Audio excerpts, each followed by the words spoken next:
3 முடிச்சு சீரியல் நேயர்களுக்கு வணக்கம். சுந்தரவள்ளி அம்மா கோவப்படுற ஒரே விஷயம், நந்தினி வேலைக்காரி நீ எல்லாம் எனக்கு போட்டியா? அதாவது போயும் போயும் உனக்காக என்னுடைய புள்ள சூர்யா என்னையே ஏத்து நிற்கிற மாதிரி வந்து பண்ணிட்டு இல்லையா, இனி உன்னை வந்து தீர்த்து கட்டாமல் நான் வந்து ஓய போகிறதில்ல அப்படின்னு இந்த சுந்தரவள்ளி அம்மா இருந்துட்டு தனக்கு தானே வந்து சவால் விட்டுக்கிறாங்க இல்லையா.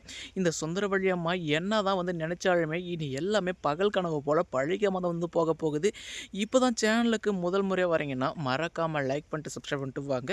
வீடியோக்குள்ளே போயிட்டு என்ன தான் நடக்குதுன்னு பார்ப்போன்னு பார்த்தா, இப்போ தான் நம்ம சூர்யாவுக்கு கால் பூர்ணமாக குணமாயிடுச்சு இல்லையா. அதுக்கப்புறமா நம்ம நந்தினி எவ்வளோ தூரம் சொன்னாலையும் இனி சூர்யா சார் வந்துட்டு கேட்க போகிறதில்ல.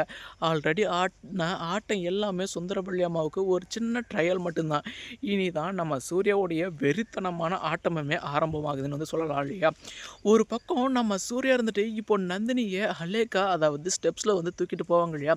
இது எல்லாம் பார்த்து அப்படியே வாய் அடிச்சு போயிடுவாங்க. ஒரு பக்கம் மாதவி பார்த்தியா, அதாவது நந்தினி என்னடான்னா மாப்பிள்ளைய தோலை சுமந்துட்டு போகிறான். இப்போ மாப்பிள்ளை என்னடான்னா நந்தினியை அல்லேக்கா வந்து தூக்கிட்டு வராங்க. மாப்பிள்ளைக்கு எல்லாம் சரியாயிடுச்சு போல அப்படின்னு வந்து கேட்பாங்க இல்லையா. அப்போது அருணாச்சலம் ஐயாவும் என்னடா சூர்யா கால் வந்து சரியாயிடுச்சா அப்படின்னு கேட்பாங்க இல்லையா. ஆமாப்பா, அதாவது எனக்கு சுத்தமாக இப்போ வழியே இல்லை, எனக்கு பூர்ணமாக குணமாயிடுச்சு. இதுக்கு எல்லாத்துக்கும் காரணம் உங்களுடைய அருமை மருமகன் நந்தினி மட்டும்தான். நந்தினி எப்படி என்னுடைய காலை வந்துட்டு சரி பண்ணாலோ அதே போல தான் இனி கம்பெனிலையும் ஒவ்வொன்று பண்ணாலும் அது எல்லாமே நல்லா தெளிவாக பண்ணுவா. இதுக்கு முன்னாடி இருந்த சிஓவோட இப்போ இருக்கிற நந்தினி சிஓ தான் பெட்டர்ன்னு எல்லார் வாயிலும் சொல்ல வைப்பா அப்படின்னு வந்து சொல்லும்போது இந்த சுந்தரவள்ளி அம்மாவுக்கு அப்படியே வயிறு வந்து பற்றிக்கிட்டு எரியலையா. அதுக்கப்புறம் நம்ம சூர்யா இருந்துட்டு கொளுத்தி போட்டுகிட்டே இருப்பாங்க. ஏன்னா தீயில எண்ணெயை ஊற்றினாலோ இல்லை பெட்ரோல் ஊற்றினாலோ இன்னும் அதிகமாக தான் எரியும் இல்லையா. அதே போல் தான் இப்போ நம்ம சூர்யாவும் இப்போ அதே தான் பண்ண போகிறாங்க. பெட்ரோலுக்கு பதிலாக வார்த்தையாலேயே சுந்தரவள்ளியை வந்துட்டு கொல்ல போகிறாங்க. அம்மா தாய் குழம்பை நீங்கள் ஒதுக்குங்க, இனி பாரு நந்தினியோட ஆட்டம் தீ பிடிச்சி பறக்க போகுது அப்படின்னு சொல்லுவாங்க இல்லையா. தீ பிடிச்சி பறந்தால் பரவாயில்ல தான், ஆனால் கம்பெனி தீ பிடிச்சி எரியாமல் இருந்தால் ஓகே தான் அப்படின்னு வந்து சொல்லுவாங்க இல்லையா.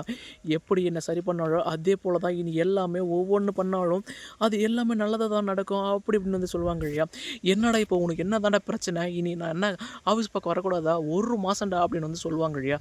1 மாதமெல்லாம் வேண்டாம், 6 மாதம் வெயிட் பண்ணுங்க அப்படின்ட்டு இப்போ நம்ம சூர்யா வந்து சொல்லுவாங்க இல்லையா. சரிடா, நீ சொன்னபடியே 6 மாதம் நான் வந்துட்டு கம்பெனி பக்கம் வரல, நீங்கள் எப்படி அந்த கம்பெனியை ரன் பண்ணி எப்படி மேலே கொண்டு வரீங்களோ இப்போ எடுத்திருக்க ப்ராஃபிட்டை விட ஒரே ₹1 அதிகமாக எடுத்துருங்க. அதுக்கப்புறம் நான் அந்த கம்பெனி பக்கம் எந்த பக்கமும் எந்த ஒரு பிஸ்னஸ்லையும் நான் வந்துட்டு இன்வால்வ் ஆக மாட்டேன் அப்படின்னு இப்போ சுந்தரவள்ளி அம்மா வாழையே அவங்களுடைய வாயாழியை நம்ம சூர்யா இருந்துட்டு வர வச்சிருவாங்க இல்லையா. இன்னொரு பக்கம் என்னடானா மாதவி இருந்துட்டு என்னம்மா சூர்யா இந்த ஒரு வார்த்தைக்காக தான் உங்களுடைய வாயை வந்துட்டு நோண்டிக்கிட்டு இருந்தாலும் உங்களுக்கு வந்து தெரியாதா, நீங்கள் எதுக்கு அவசரப்பட்டு கம்பெனி பக்கம் போக மாட்டேன்னு வந்து சொன்னீங்க, இனி என்ன தான் பண்ண போகிறீங்க அப்படி இப்படின்னு வந்துட்டு நம்ம மாதவி வேறு ஒரு பக்கம் வந்து புலம்புவாங்க. அதுக்கப்புறம் சுந்தரி சொல்ல வேண்டிய ஒரே விஷயம், இனி நந்தினி உயிரோடு இருந்தால் தானே இதெல்லாம் நடக்கும், நந்தினியை தீர்த்து கட்டுருவேன் அப்படி இப்படின்னு வந்துட்டு சொல்கிறாங்க.